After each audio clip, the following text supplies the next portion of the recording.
and welcome back to my YouTube channel Jha Study Classes. Today in this video we are going to see the solution of question number 23, 24 and 25 of chapter royalty. So start with question number 3 and the topic is right of recoupment over the period of the lease. मतलब कि 23 की question जो भी होगी उसमें जो भी हमारी लीज की पीरियड होगी, जितने दिन तक हम लीज पे रखे हैं तब तक शॉर्ट वर्किंग जो है अगर होती है तो हम रिकूप कर सकते हैं. Okay, let's say the question. M Limited took a coal mine on lease for 4 years for 1st January 2011 on the royalty of ₹50 per ton of coal rate subject to a minimum rent of ₹75,000 per annum. Short working may be recouped over the period of the lease. The production of coal is as follow. Year दी गई है, output दी गई है. आप यहाँ पे एक चीज़ देखोगे कि ये जो लीज है ना वो 4 ईयर्स के लिए ही है, मतलब कि 4 साल के बाद ये लीज ख़त्म हो जाना है और टोटल 4 ईयर्स की हमें आउटपुट भी दी गई है. And we have to prepare minimum rent account, royalty account and short working account in the books of M Limited. Clear है? So let's see the solution.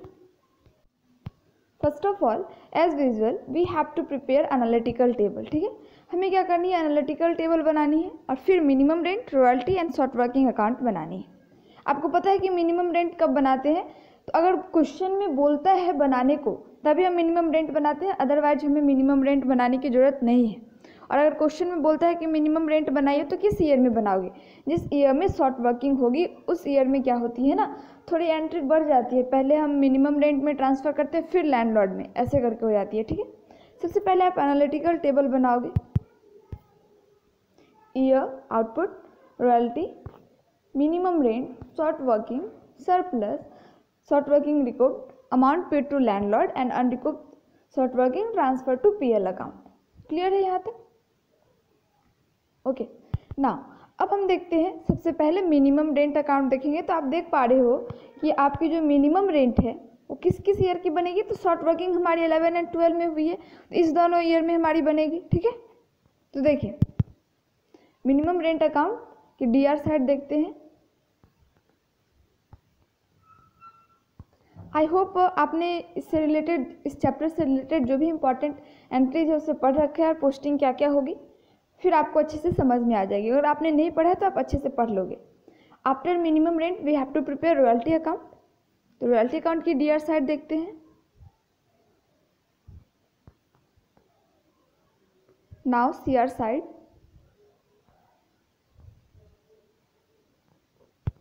Next we have to prepare short working account. ठीक है, तो इसकी DR side देखते हैं.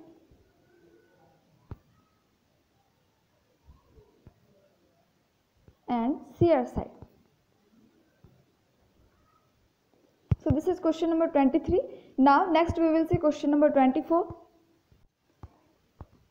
and the topic is no right of recoupment of short working. मतलब कि हमारे पास किसी भी तरीके का ऐसा राइट नहीं है कि अगर जिस ईयर में हमसे शॉर्ट वर्किंग होती है तो अगर सरप्लस नेक्स्ट ईयर में हो रही है तो हम रिकूप कर सके. ठीक है, so the question is A and company leased a colliery to B and company for 5 years. The minimum rent was ₹800 per merging into royalty of ₹1 per ton coal raise. The output raised were first year 600 ton, second year 900 ton and third year 700 ton. Give the journal entry for 3 years in the books of B and company and prepare necessary accounts. Short working are irrecoverable.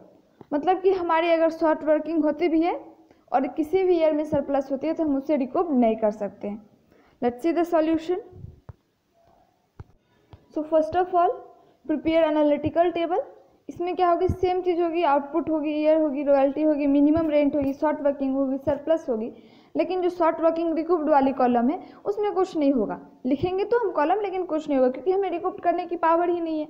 इसका मतलब ये हुआ जिस year में भी short working हो रही है उसी ईयर में हम उस अमाउंट को क्या करेंगे, अनरिकूप शॉर्ट वर्किंग जो हम पीएल में ट्रांसफ़र कर रहे हैं वहाँ हम ट्रांसफ़र कर देंगे. ठीक है, जैसे कि देखो आपकी फर्स्ट ईयर में 200 हुई है ना, पावर तो है नहीं रिकूप करने की, आगे सरप्लस हो या ना हो तुरंत उसी ईयर में 200 हम ट्रांसफ़र करेंगे. फिर सेकंड में नहीं हुई है तो कोई बात नहीं है, सरप्लस हुई है तो टोटल रॉयल्टी जो है वो हम पेड कर देंगे. उसके बाद हमारी आती है थर्ड ईयर में हमारी क्या हो रही है, शॉर्ट वर्किंग हो रही है ₹100 की, हमें कोई मतलब नहीं, हम उसको अनरिकूप्ड में ट्रांसफ़र कर देंगे क्योंकि रिकूप कर ही नहीं सकते हैं. And after that we have to prepare journal entries and necessary accounts. ठीक है, हमें जो है जनरल एंट्रीज भी बनानी है in the book of B and company जो कि लेसी है और फिर से अकाउंट्स भी बनानी है, मतलब दोनों काम करनी है इसमें। तो देखिए सबसे पहले एंट्रीज देखेंगे, 3 ईयर्स की बनानी है, first second and third year की।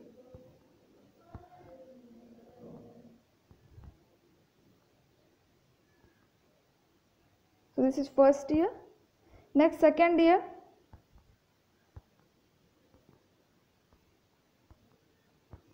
आई होप कि आपको यहाँ तक में कोई प्रॉब्लम नहीं है। अगर कहीं भी कुछ डॉट होता है ना तो आप मेरे से कमेंट में पूछ सकते हो। Move to the next. Okay, for third year and then remaining entries of second year.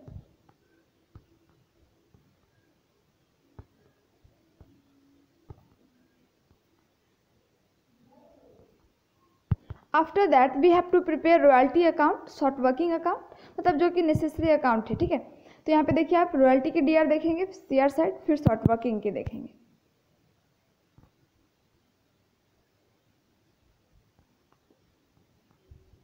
और जो शॉर्ट वर्किंग अकाउंट है इसकी सेकेंड ईयर में जो है कोई अमाउंट ही नहीं होगा, तो इसमें हम डैश कर देंगे।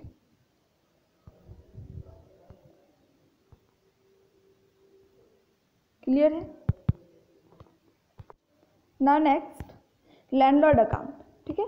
अब हमारी क्या बची है, लैंडलॉर्ड अकाउंट। इसकी डीआर साइड देखते हैं एंड सीआर साइड। क्लियर है। Now next question number 25 and the topic of question number 25 is when there is no minimum rent, मतलब कि जब मिनिमम रेंट है ही नहीं फिक्स, मतलब जितना आपकी रॉयल्टी हो रही है आप वहीं दे रहे हो। पहले क्वेश्चन देख लेते हैं। B Limited is the lessee of a mine on a royalty of ₹2 per ton without any minimum rent. The output in ton were as follow: 2012, 13 and 14 की दी गई है हमारी पास necessary journal entry and so the necessary ledger accounts of B Limited, मतलब लेसी के book में हमें entries बनानी है और लेजर अकाउंट जो इंपॉर्टेंट है वो बनानी है। तो यहाँ पे एक चीज़ आप देखो, मिनिमम रेंट की तो कोई बात ही नहीं है। तो अगर मिनिमम रेंट फिक्स नहीं है, मतलब जो रॉयल्टी हो रही है आप वो दे सकते हो। इसका मतलब क्या है, हमें ना शॉर्ट वर्किंग की चक्कर है, ना सरप्लस है, ना हमें शॉर्ट वर्किंग रिकूप करना है ना। सीधी बात है कि जो आउटपुट है उस पर जो पैसा दी गई है वो हमारी रॉयल्टी उतने इंटू हो जाएगी, ठीक है। तो इसका मतलब क्या हुआ, इसका मतलब ये हुआ कि हमें एनालिटिकल टेबल बनाना ही नहीं है। Why? Because we prepare analytical table to find out the short working, right, short working recouped, surplus, all this thing that we have to find out by preparing analytical table. लेकिन जब इस सब की जरूरत ही नहीं है क्योंकि मिनिमम रेंट ही नहीं है तो शॉर्ट वर्किंग काहे का, ठीक है। तो इसकी सॉल्यूशन को देखते हैं। So let's see the solution. तो डायरेक्ट हम इसकी एंट्रीज बनाएंगे बुक बी में, ठीक है। 12, 13 एंड 14 की जो ईयर की दी गई है हमें, यहाँ पे डायरेक्ट जो आउटपुट है उसको इंटू कर देना रेट से जो दी गई है रॉयल्टी की, वही हमारी रॉयल्टी में हो जाएगी और कोई झंझट है नहीं। Let's see this.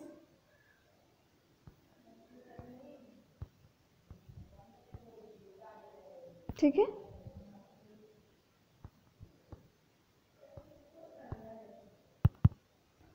Now move to the next.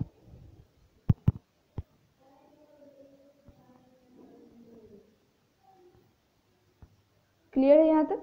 And account हमें बोली है नेसेसरी अकाउंट, तो क्या क्या नेसेसरी हो जाएगी। नॉर्मली जो लेसी के बुक में होती है वो होती है royalty account, landlord account and short working account. लेकिन जब मिनिमम रेंट है ही नहीं तो शॉर्ट वर्किंग तो कोई झंझट ही नहीं है। तो जब मिनिमम रेंट नहीं है हमारे तो शॉर्ट वर्किंग हमारे लिए नेसेसरी नहीं है। तब क्या क्या नेसेसरी है, रॉयल्टी एंड लैंडलॉर्ड अकाउंट। तो ये दोनों अकाउंट भी बनाएंगे क्योंकि नेसेसरी अकाउंट से बोला बनाने को। तो दोनों की डीआर साइड पहले देखेंगे and after that we will see the CR side.